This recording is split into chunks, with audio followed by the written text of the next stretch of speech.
আজ আমরা বানিয়েছি লাল শাকের পকোড়া।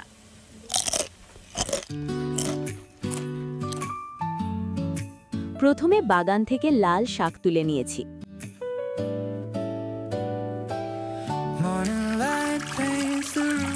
তারপর ভালো করে ধুয়ে কুচি কুচি করে কেটে নিয়েছি।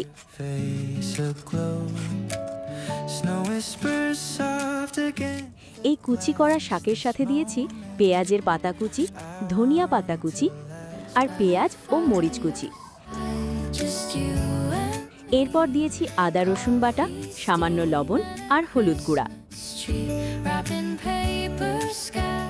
রাত থেকে ভিজিয়ে রাখা খেসারির ডাল পাটায় বেটে নিয়েছি।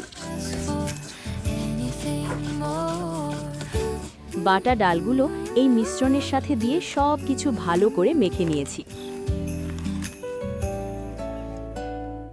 এরপর চুলায় তেল গরম করে হাতে অল্প অল্প মিশ্রণ নিয়ে হালকা চাপ দিয়ে বড়ার আকার করে গরম তেলে একে একে দিয়েছি।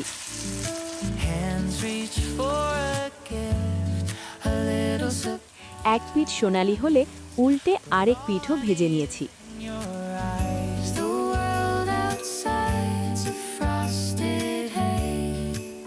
এভাবেই তৈরি হয়ে যায় ঘরোয়া লাল শাকের পকোড়া।